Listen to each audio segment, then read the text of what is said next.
Hi, I'm Emily. And I'm Hayley. After meeting online, we became international best friends who bonded over how hard it is to find success in the entertainment industry. Join us and our celebrity co-authors as they help us write the book on how to make it. And, more importantly, uncover what making it even means. Hi, my name is Ólafur Darri Ólafsson, and I wanted to be probably, a fireman or a policeman or something at the start. Those are usually the choices. Never thought actor, I think. Never. Really? Really? No. Ooh, what took you down that path then? The simple answer is probably best. When I was in college, I was in a class. There were 19 girls and 2 boys.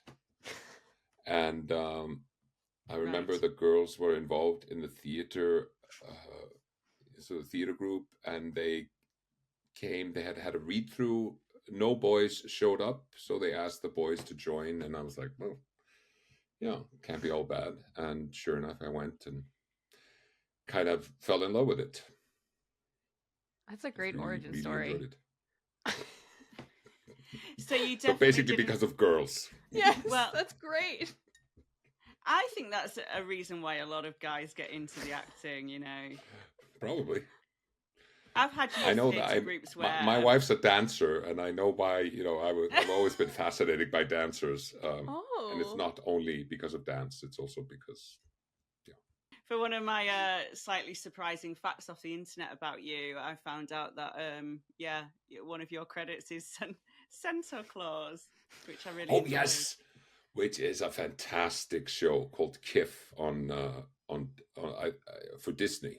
Yeah, it is a animated show. So they have this guy who I think they call it Halfway Festival or something. He sort of celebrates in the summer, and he's called Santa Claus instead of Santa Claus, and he is just a great sort of wonderfully weird version of a summery Santa Claus. I love it. It's a great part. Half horse, half Santa in the summer. Love it. Absolutely love it. What was your surprising fact off the internet, Emily? Well, my fact is that you have done several audiobooks. And I'm, as an audiobook enthusiast, it makes a huge difference who's narrating to me. And given some of the parts you've played, that are kind of scary, you wouldn't think that you have a soothing voice, but you have a very soothing voice. Oh, thank you. And I'm wondering if you agree, or if what makes you think you're a good audiobook person, because I think you're really great. Wow. First of all, most of the parts, I'm better known in Iceland by playing really nice people, I think. Most of my parts here have been really nice and sort of upstanding policemen and good people. And then anytime I go abroad, I play these usually pretty horrible men. What does that say about us? I want. I think it's fantastic. I really enjoy it. I think that's a great part of being an actor, and I feel really privileged that I have gotten to play so many, comedic parts or dramatic parts or superbly scary parts. I think that's a great thing. When it comes to audiobooks, because I agree with you, the reader can have such a huge effect on how you sort of experience the book, and that can be to a great effect. I don't know if you've ever heard or listened to Kevin Barry. Yeah, A Night Boat to Tangier. Oh my God! I could listen to that man just for the rest of my life, have him on repeat. And then there are other books that have kind of been ruined because I for me especially, I tend not to like when it's being over dramatized. When all the women talk like this, I just can't listen to it. It just doesn't work for me. So I don't know. I try to do a good job, but I probably underwhelm when it comes to reading audiobooks very often. I'm like, in the same tone and just But that's putting people good to sleep. because my mom and I, we were driving for some reason across several states, and we were like, we're gonna listen to an audiobook and we chose an Agatha Christie book, which is inherently like if you drift off for 10 seconds, you're lost. And I think whoever the publisher was like, let's get someone like, sorry, Haley, who is so stereotypically British that like they over enunciate. It was like, and so we were in the car driving, and and then like the GPS would go off, and you'd be like, shh, like we. So I think it's better to be calm and, you know, not trying to overdo it because you can't see the person, so it's not even like the performance is, you know, we can't see what's going on. That's a good point. Yeah, this Anyway. is true. This is true.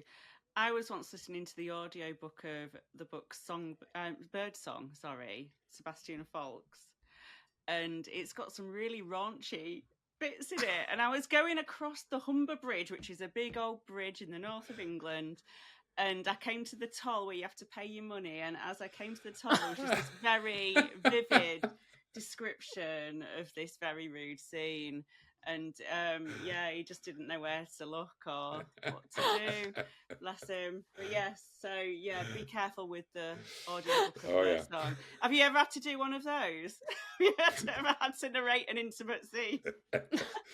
I have never. There is a writer who's written a bit of erotica here in Iceland who asked me to read her stories, and I asked my wife, and she was like, "Nah, maybe not." And then I was like, "Oh, okay, no problem." We're 10 minutes into the interview, and we're already talking about erotica. I know. I'm gonna. Oh, sorry. Go ahead, Haley. No, yeah. I had a segue. It naturally went, Emily. Well, do you mind if I throw in one last fact? Because I have to. Go for it. So, Dari, our listeners are probably gonna turn this off when I say this, but I have a weird obsession with Zach Woods. Okay. Oh, for God's sake, no! Absolutely not. Wait, okay. Listen, Haley, I have to say this. I saw the other day you shared one of his videos on your Instagram. Is that correct? Zach Woods? Yes, he's a comedian in America. He did a video that I saw you shared on your story. Am I wrong? No, you're probably right. Let me look him up. Who is this guy? I don't really know who that is. If I'm wrong, I don't either, Daddy. But oh my God, if I'm wrong, I'm wrong. Zach Woods. Oh my God, yes.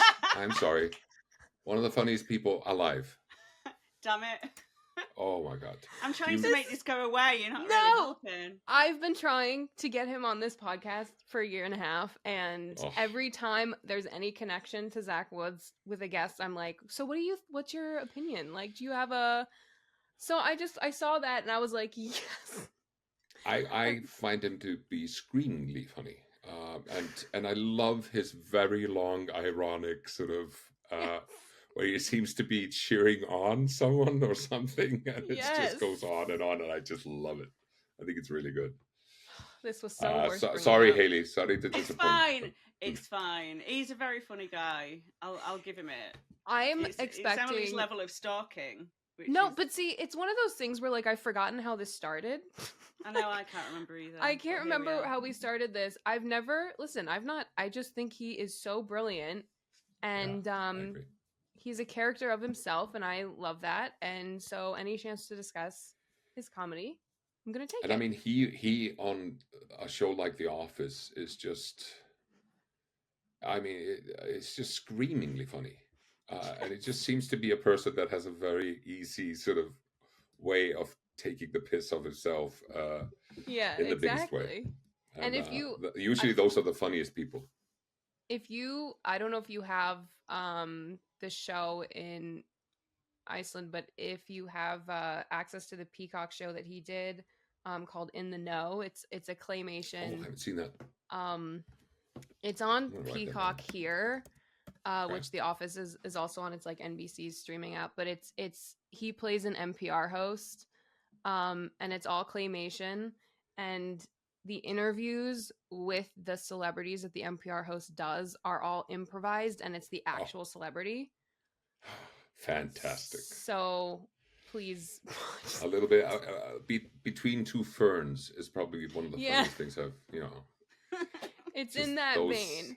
those interviews. Oh God, So funny. they just make Well, me Haley- happy that they exist. Yes, exactly. It's the inherent silliness that I wish there was more of on the internet. Anyway, I'm Haley, just would you like laughing at these, like Haley, listen, we cleaned it up. Couple minutes, you can move us on. I That's just fine. had to. It was That's totally fine. worth I it. enjoyed it. I enjoyed Thank it. you. I agree. Well done. Well done. Well done. Thank all. you. I was gonna take you on from kind of sexy scenes in Birdsong to you being like this almost unlikely sex symbol in Trapped. Because like was Trapped the show that like launched your career? I mean, my career has been a really funny career. So I graduated from the drama school here in Iceland 27 years ago, something like that. And for the first 10 years, I just did a lot of theater. I did a few films. I graduated from college or from the drama school in 98. And then I did about 2 or 3 films right after I graduated. And then I didn't do any films for like 5 years. And Iceland is such a small place that I had been doing a lot of theater and there were no agents. So after having not done a film for I think 3 or 4 years, I just decided to reach out to all the film directors that got a grant from the Icelandic film fund.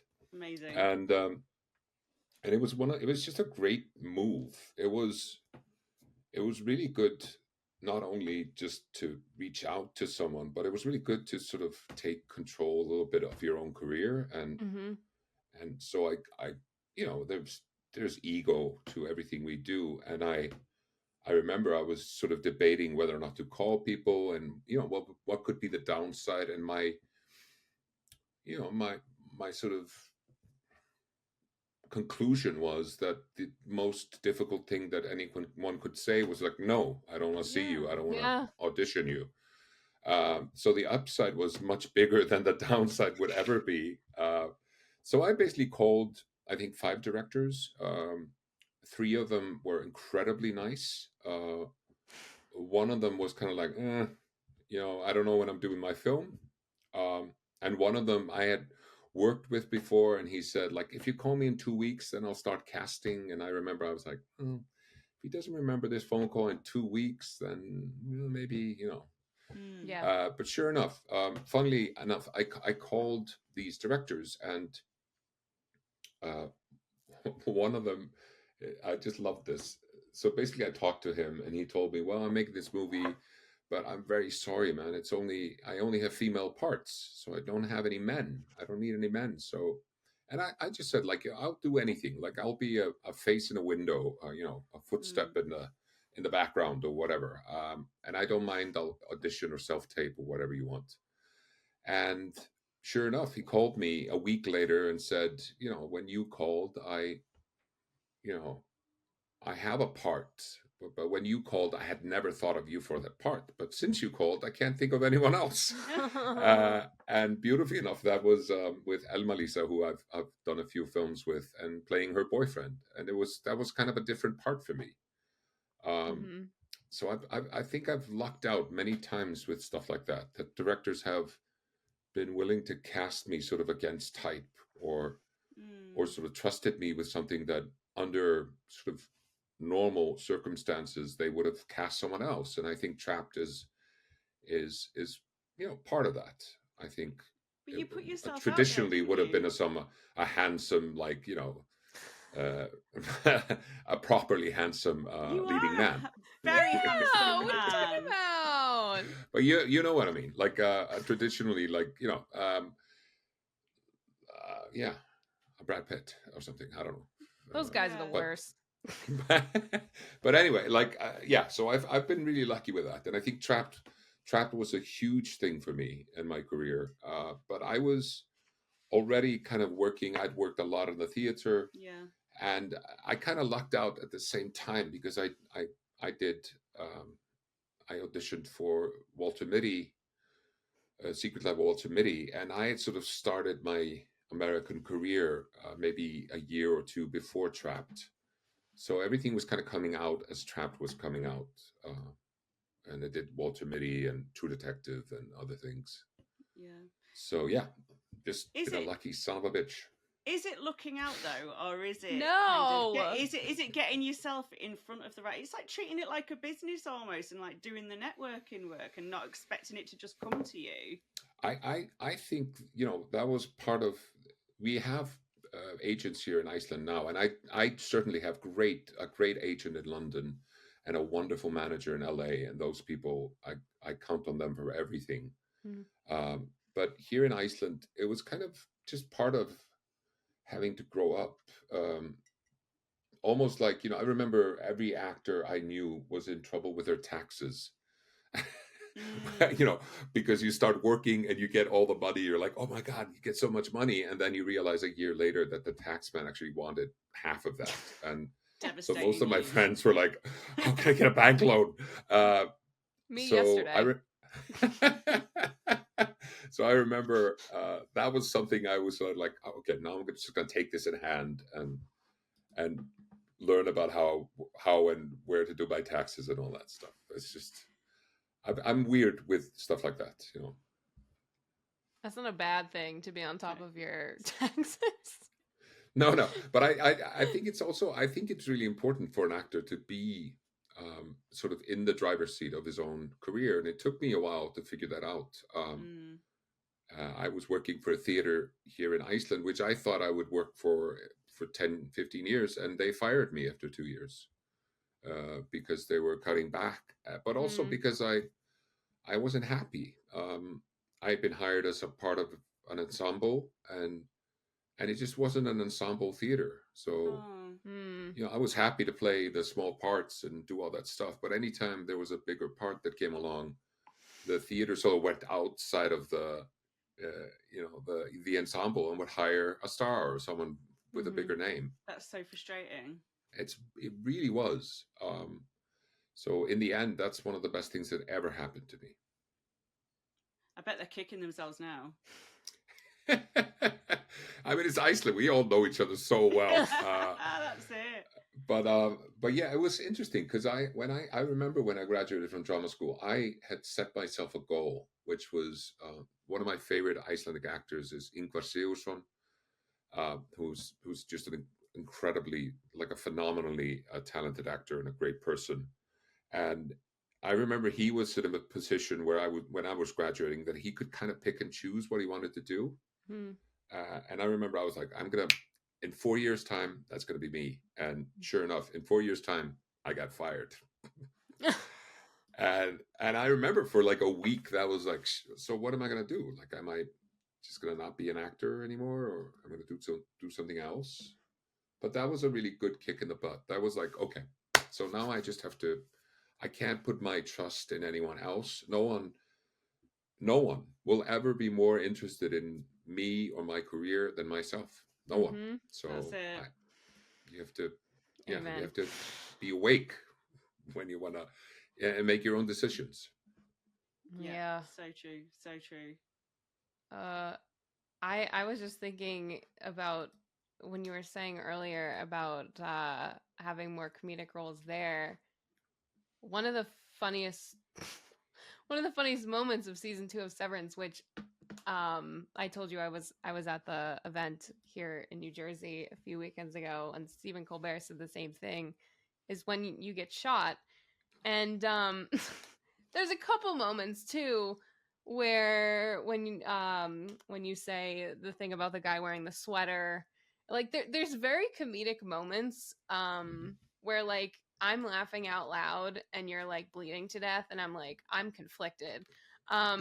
So is it like a decision to make it comical, or is it just the ridiculousness of the situation that makes it funny, do you think? Or are you in your head as an actor going, I'm gonna make this moment funny?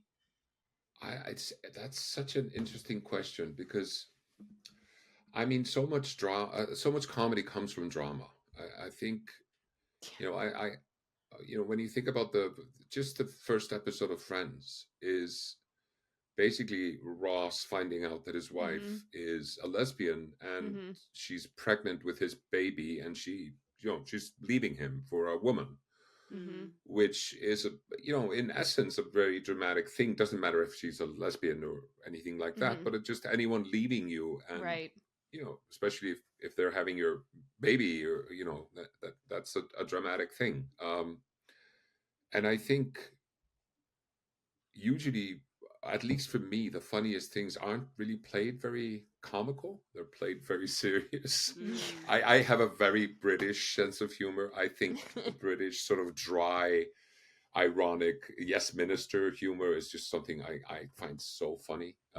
Toast of London is one of my favorite Oh, things it's so of good. all time. Tim's in that, Emily. Oh, is he really? Yeah, Tim Downey's been on our show. He's in that. He's in that show as well. That is for anyone who wants to watch interesting, like funny British stuff. Toast of London with Matt Berry is just one of So the good. funniest things you'll find. He's But incredible, isn't he? he really is.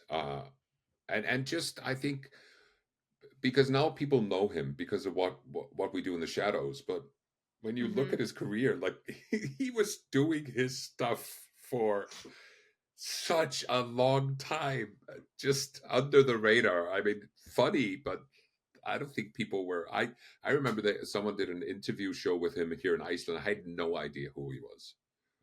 I'm Mm. bummed now that I wasn't just there to hold the camera or something. Yeah.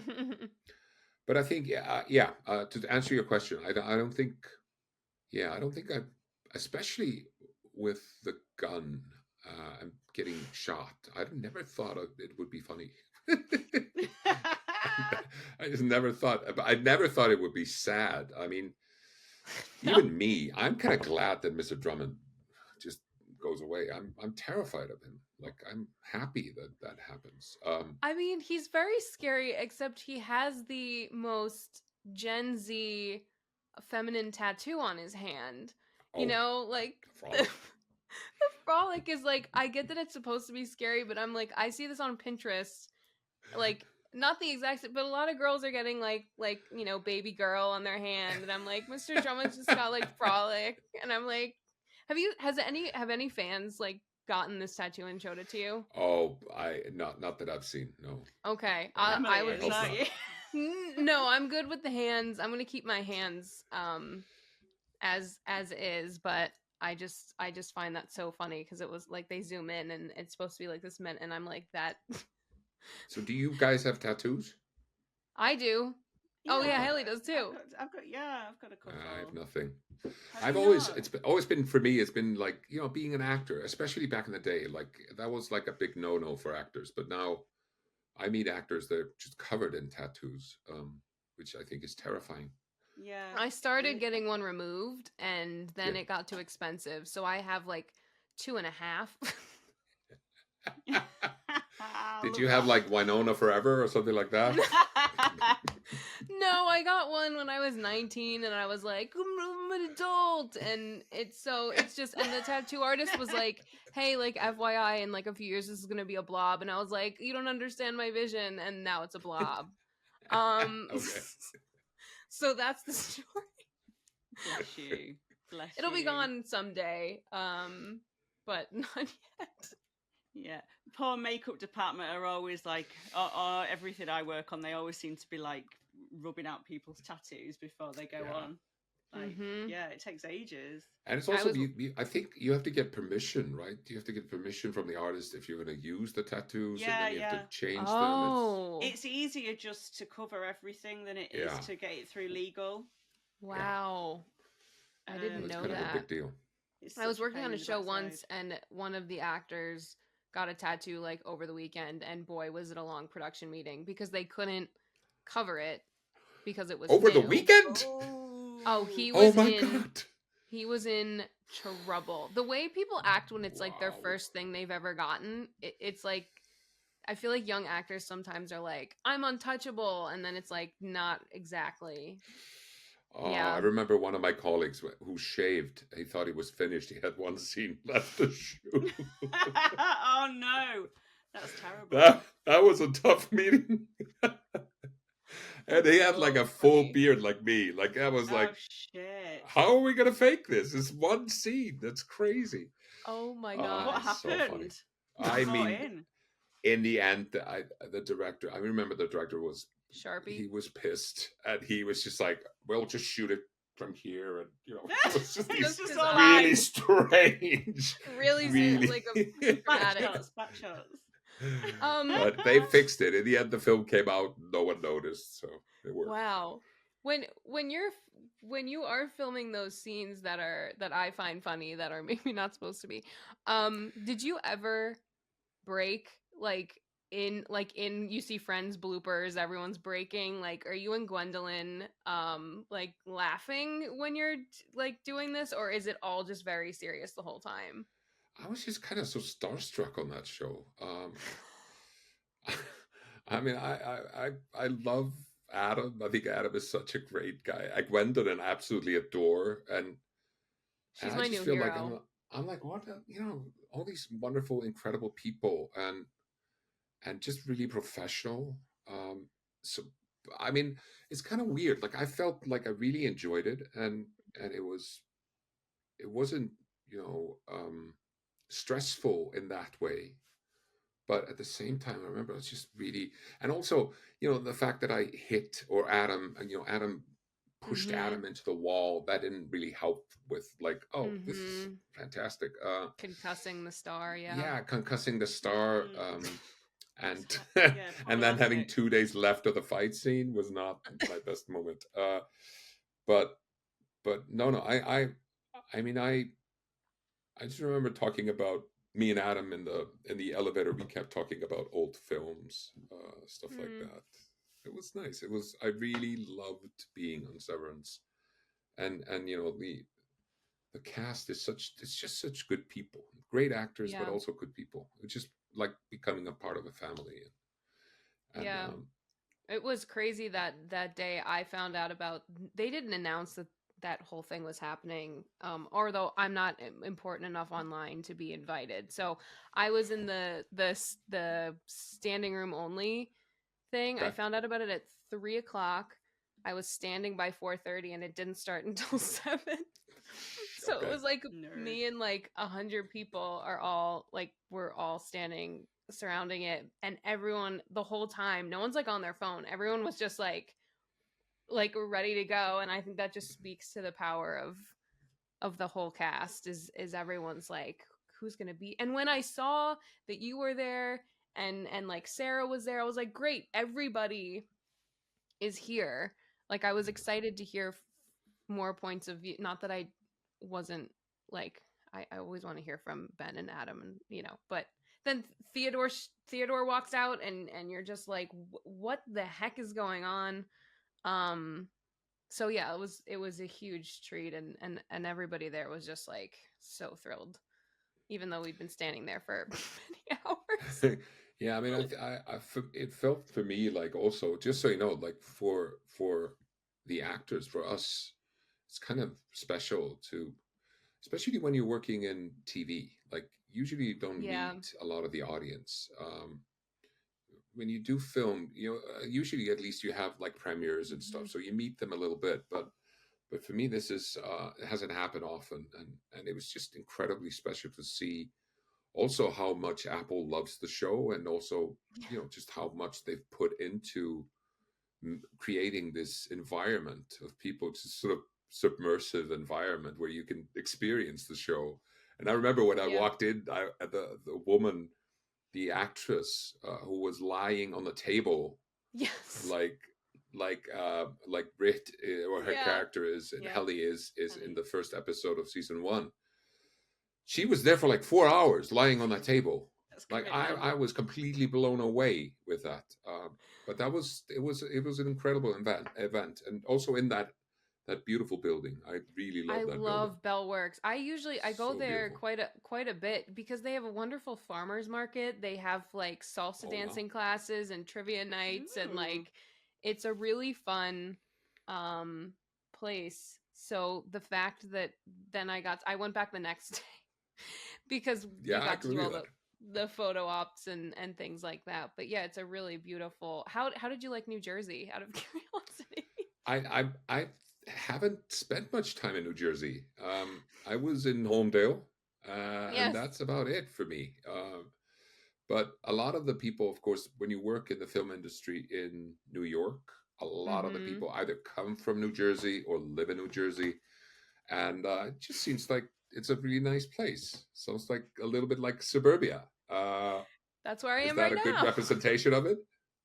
Yeah, I mean, it's a lot. So I was in LA for 10 years and I just moved back here a little under a year ago. Netflix announced that they're making sound stages like 10 minutes from where I'm from. And I was like, I'm out of California. So yeah, I really like it. Like, Okay. there's kids riding bikes and birds and things like that. Whereas in LA, I didn't want to go outside because I was too afraid of where I lived. So I think it's nice. And then of course I learned that Lumen is 10 minutes away from me too, so that really was That's pretty good. a perk. Yeah. Where are you based, Haley? I'm in Leeds in the UK. I'm in the north of England. Okay. But yeah, I travel around quite a bit for work, but I don't get to New Jersey very often. I wish. I wish I did. Yeah, I totally wish I did. But yeah, I'm here in slightly cold England. Well, I would like it to be a bit warmer, but yeah, I'm just freezing here in my little office. Is Go on. I was just No, going go to ask, and I'm so serious when I say this, and it's going to make me sound like an idiot. Is everyone ready? yes. Okay. Is Iceland as cold as it sounds? I want to say no. Iceland's a weird place because we get the Gulf Stream from the Caribbean. Okay. Yeah. I mean, it's not like the Caribbean up here, but that sort of keeps it temperate. Yeah. Yeah. If it were, there are places in Siberia that are the same latitude, longitude, latitude, I think. Latitude, yeah. They are so much colder in winter and so much wow. hotter in summer. So, but Iceland stays really kind of, it never gets really warm, never gets really cold. What's with the name And like then? a cold winter day in New York is, Okay. for me, like a crazy cold day. Wow. Yeah, because it's not humid here. Okay. There are no mosquitoes. It's a really kind of weird place. There are no mosquitoes in Iceland. So interesting. Yeah. It's We have very all these- fashionable over here to go to Iceland. It's like it's the very fashionable thing to do to go to Reykjavik and But it's called Iceland because Iceland was settled by Norwegian Vikings back in the 9th century, and the story goes that they named it Iceland to kind of put off the interest of the Norwegian king. It worked on me. And then one of them, or a few of them, moved further on and went to a place called Greenland, which is not very green, kind of icy, for the same reason. They wanted more people to come. That's how the story goes, anyway. I love that. I did not know that. I feel like we're covering a lot of topics today. We are. I wanted to ask a really stupid question about Ben Stiller, like with the Sorry, I'm just kind of going off on one. I'm going back to Severance. Yeah, so, please. like with Walter Mitty, obviously, and then Severance, was that like a direct cut across? Did Ben Stiller just go, "Yes, it's him"? I've just been. I mean, I met Ben on Walter Mitty. I auditioned. First, I taped for the role, and Rachel Tenner, who was the wonderful casting director on Severance, but also on Walter Mitty, and basically on everything that Ben does and has done for years. This is so random. I had done one film in the US called Contraband, which was a remake of an Icelandic film with Mark Wahlberg. And on that film, my costume designer, her name is Jenny. She turned out to be Rachel Tenner's best friend. Oh. So when Rachel How comes to convenient. Iceland, Rachel's like, okay, I know you know Jenny. We both love Jenny. I'm gonna help you get this part, and we Oh, do this beautiful audition. She's so patient, so giving and great to me. But honestly, after having that help, I was like, there's not no way in hell I'm ever getting this part. I was a local Icelandic actor. This is one of the best parts anyone has ever written on film, I think. Um, and then, I met Ben later on, maybe a month later, auditioned with him in the room, had to fight him. Remember going like, Ben kept saying, because Ben, he is a tough guy. Like he is he's just such a presence. And he's just like, oh, okay, we have to fight. So just lay into me. And I'm like, okay, and it's Ben Stiller. It's like, yeah, I I love him. Like That's it. I don't want to. It must be so I don't want to weird. do. I don't want to do that. But anyway, weirdly I got the part. And then me and Ben just kind of kept in touch and became good friends. I got to do this incredible scene in Zoolander 2, which was yeah. absolutely insane and so much fun. And I remember there was discussions of me doing something in Escape at Dunamore, and I was sadly busy. I was shooting something, so I couldn't make it. And then Ben reached out, and they offered me this part, and it's also just to get to be part of something that you kind of love. And I really loved the first season of Severance. And I know it was such a labor of love for Ben. I remember, all the COVID pauses, and it was just a really tough thing to do. And I think, for the cast and everyone involved to do 2 seasons in 5 years has not been easy or fun. But what is great about it is that when you watch it and you see the quality that's gone into it, you can kind of forgive that someone would take their time to do something that looks just so incredible. Yeah, chef's kiss. Everything's perfect about it, isn't it? So basically, it's all click. Like I just got the part because I know Ben. No, You're selling yourself short at every turn. it's just all luck. There's so No, many no, no. people who meet other people, and then the person's like, so Absolutely, but I honestly, like, you're right. I do talk a lot about luck, but of course you have to work really hard, and you have to be a nice person. You have to be, you have to be willing to go far and do stuff, and you can't complain too much, and you have to be thankful for every role you get, because it's not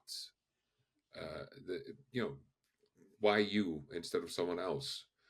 But I do talk about luck because it's just a factor in what we do, sadly, because I know so many incredibly talented people that that should have been the biggest stars in the world, but they were just not there at the right time for the right part. And I know, because I've also worked on the other side of the camera, and I know the stupendously tiny details that go into one person getting a part and the other person doesn't.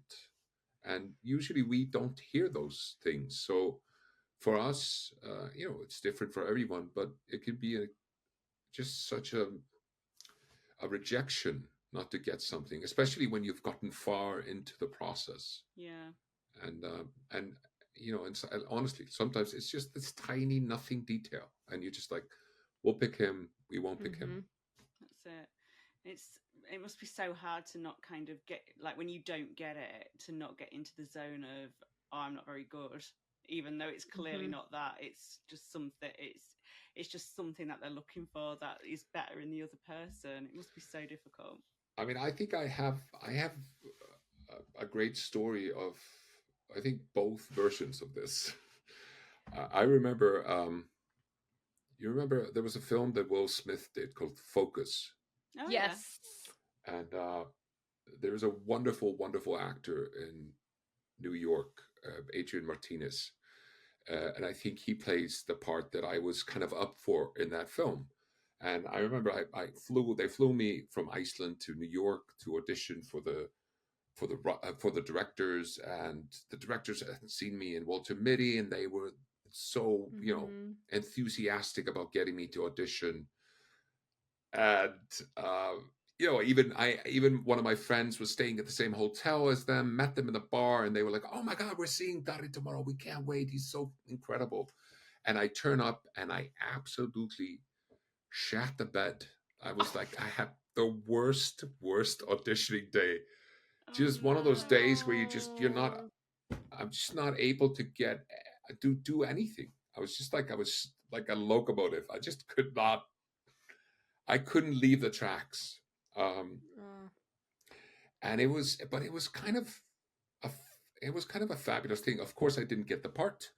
But then I remember I left that casting director. It was the first time I'd ever met that casting director. And I really felt like I just was so bad. And I got a call from my agent the next day, and it seemed the same casting director was casting a pilot that Jonathan Demme was going to direct. And he was like, my agent was like, they were like, "Oh, we kind of don't know which part he might be right for, so it's just going to send you all the parts." And it was like 22 pages of dialogue. It was 4 different parts. And I had one day, and I was just like, I tried to learn everything I could. And then I go back to the same casting director into that same room, but now with, another director and the writer as well. Blake Masters, who wrote the pilot, and Jonathan Demme. And it's one of my, I remember, if I'm ever proud of anything, I was really proud of that day, because I managed to just throw that older audition just out the window. And I did my hardest, to know the lines and play the characters a little differently, but still be honest and truthful. And I kid you not, I walked out of that audition room, and my agent called me in like 30 minutes and said, "Okay, so basically we knew you weren't right for any of those parts, but Jonathan Demme and Blake are going to write a part for you." Wow. Oh my God. They had a part, but they are going to turn it into a series regular, and they're just going to have you with them. And, sadly, the pilot was never picked up, but we did get to shoot it. But I think, it's sort of like, I saw this wonderful interview with the guy who won the Masters yesterday, Rory McIlroy. And it was really interesting, because he was saying the same thing. Like, this has been, him winning that tournament has been coming for something like 14 years. Mm-hmm. And, and on the 11th or 13th hole or something, he put his ball into the water. And it would have been such a typical thing for him or anyone to go like, "Oh, okay, now it's just, I'm not going to win this. Like, it's gone."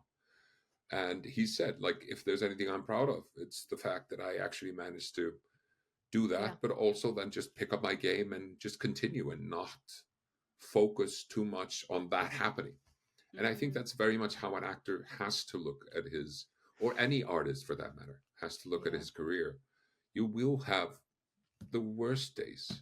There will be moments where you goof up, or you mess up the set, or you burn the set down, or that something happens. You have like Peter Sellers in The Party. You blow up the $1 million set before they start filming. But then you have to move on. You have to be able to tell yourself that was just one day, and if you work hard, you'll be able to come back and do better. That was fantastic, because you don't even know this, but we're going to move you into a section about telling a story that is exactly what you just did. So oh, fantastic. It was amazing. Sometimes we have days where we're like really great with segues. We didn't even need a segue, which is a first. Oh, that's good.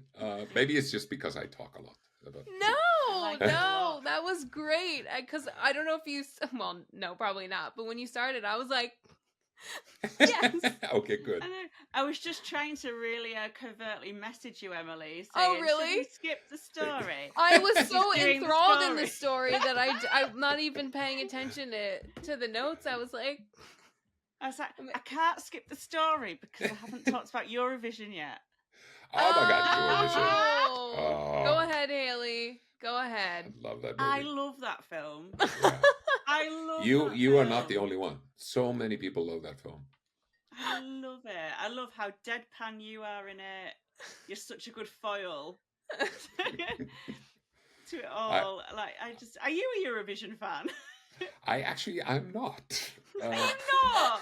No, my family absolutely loves Eurovision. I could probably, if I had Graham Norton, I would Oh yeah, probably, that's part of it for because us. he makes so much Yeah. fun of it. Yeah. Yeah. But I have to admit that I became a bigger fan after being in that film, and I also, Sure, because yeah. I'm also very proud of that film. I think that film is so good, and I know it means a lot to people. And but I also think because Eurovision it can be a very camp thing, you know. Yes.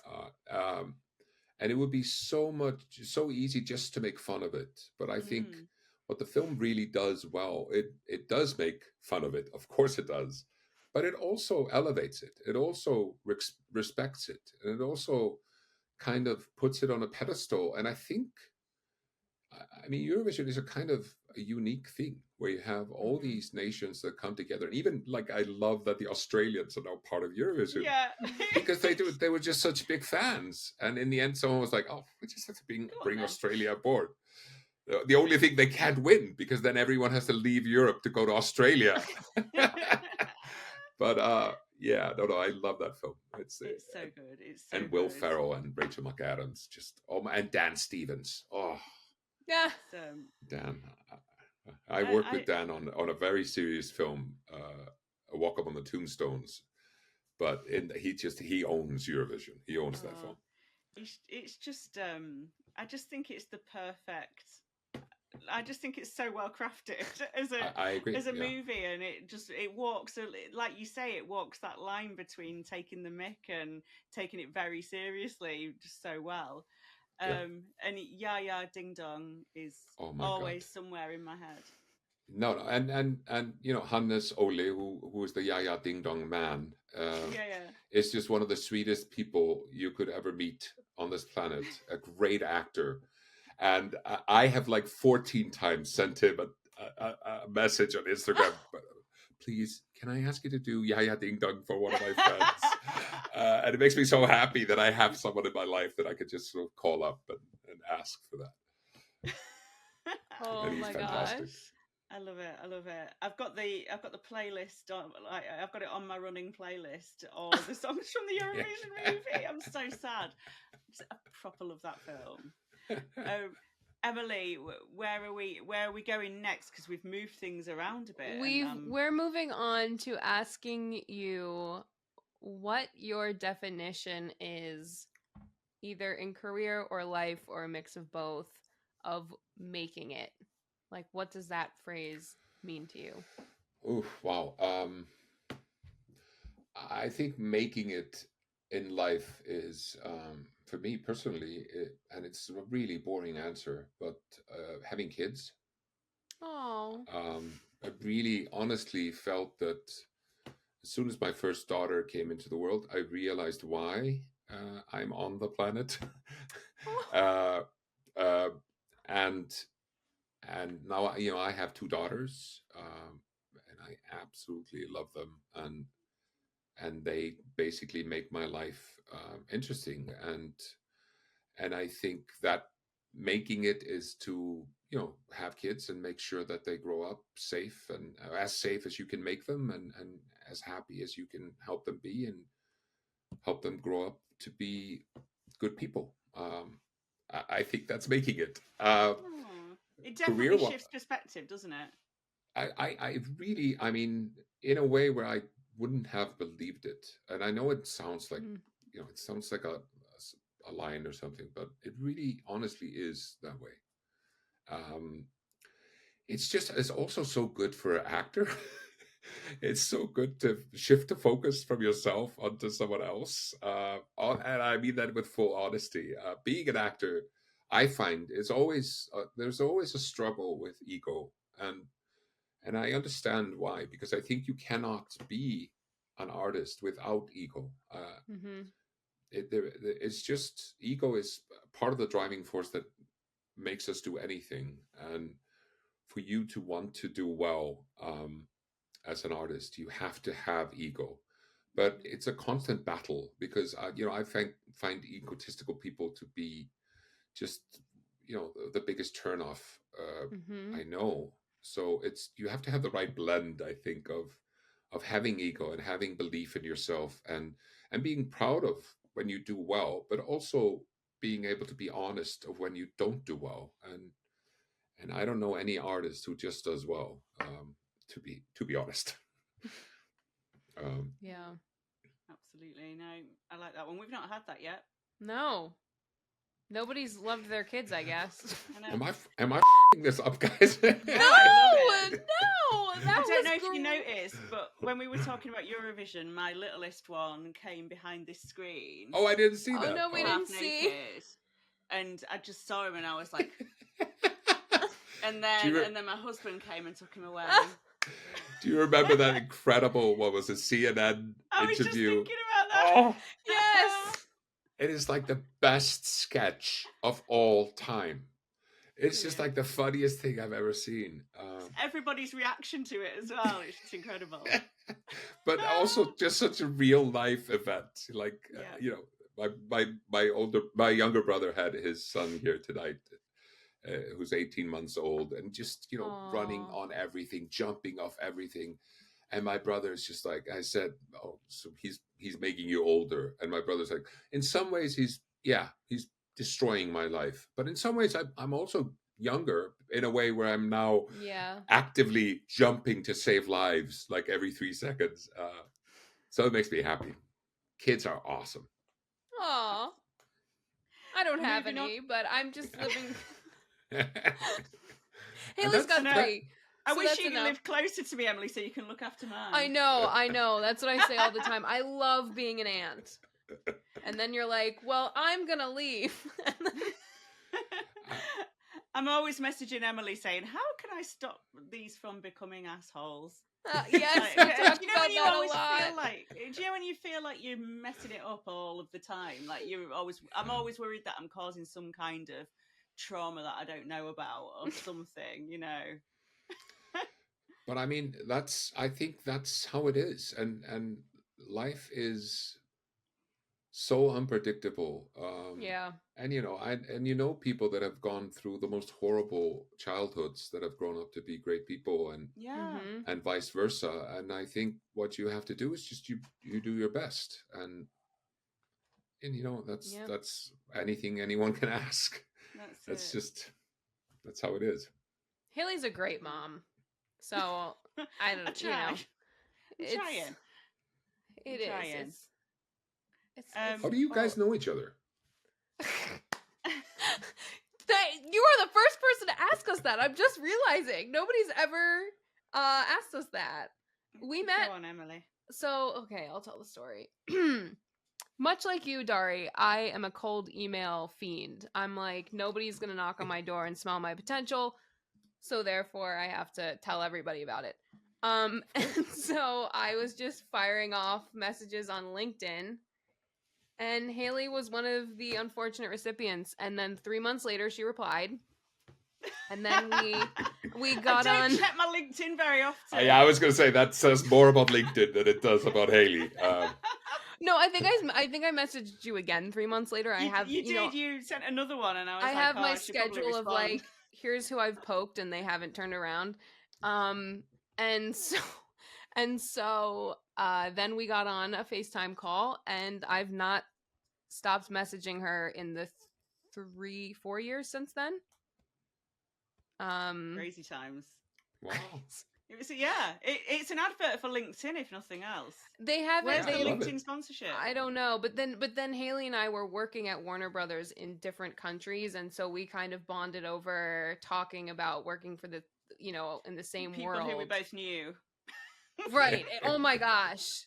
Like half the people were working in the building next to mine, and then the other half were working in Haley's building, no joke. And so it was just, anyway, so. But yes, that's how Warner we met. Brothers, bringing people together. Okay, I love it. We've met in person one time 2 years ago. Where did you meet? Yeah. I went to London. Oh, okay. Yeah. Yeah. Fantastic. We went to see Hans Zimmer. We did go to Oh. see Hans Zimmer. Yes. How was that?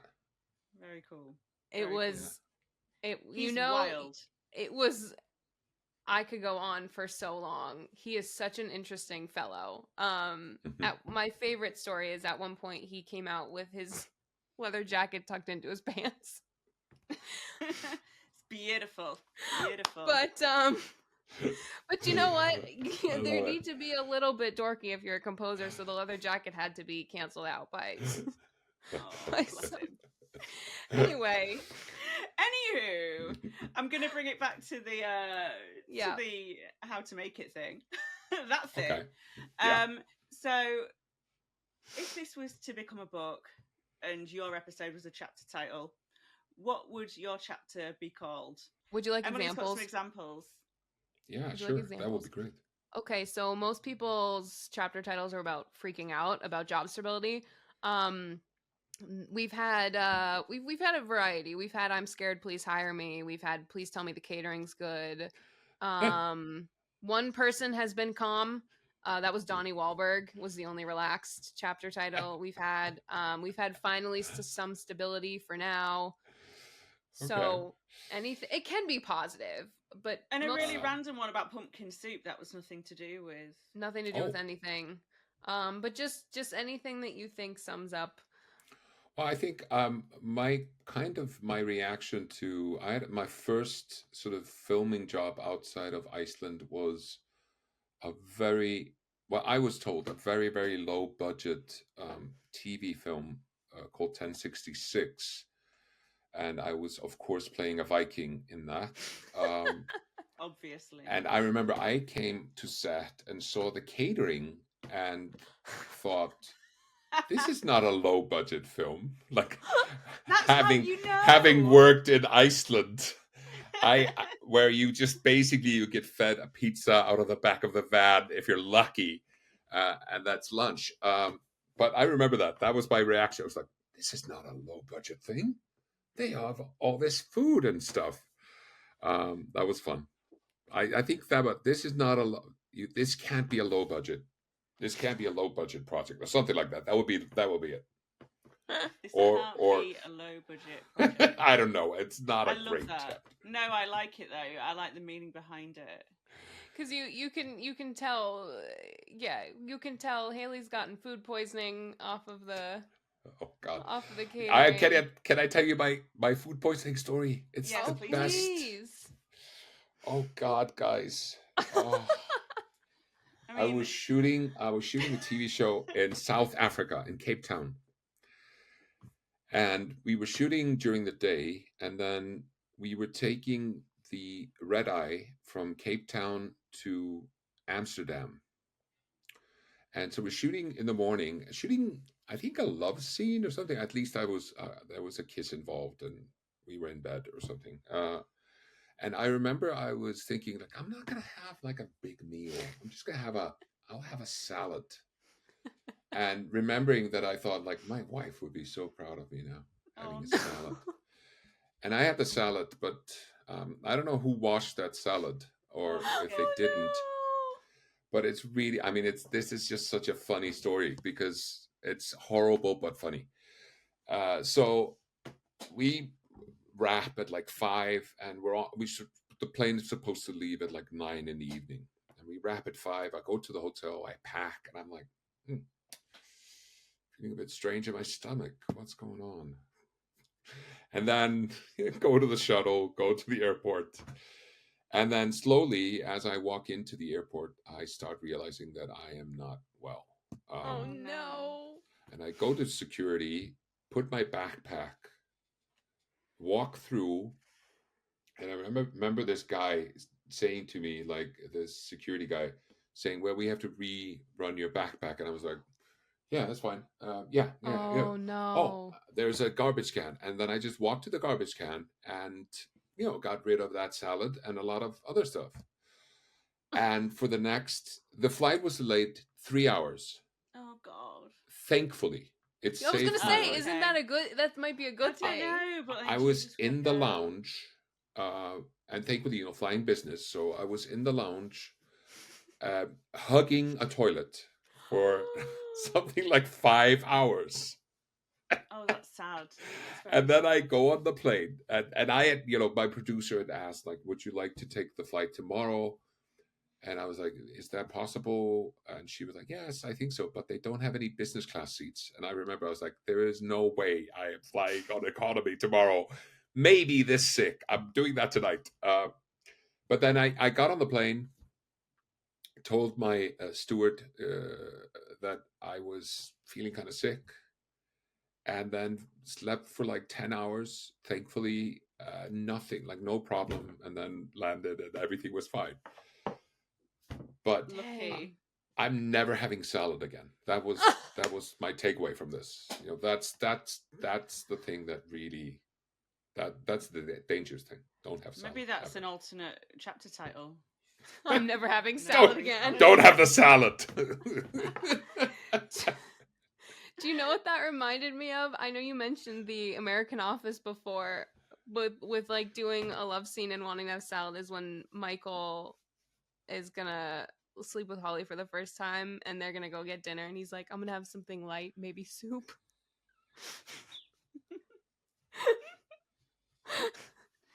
That's what I was thinking of. Oh, how much do you love that love story? Is so beautiful. Oh, it's so good.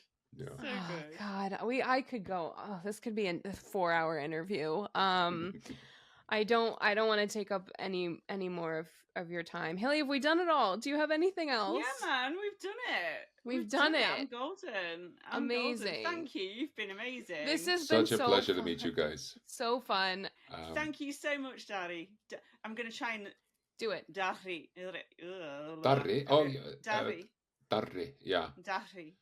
I know it's just a weird language. It's like a. I'm supposed to have a trill in my surname because it's Caroline.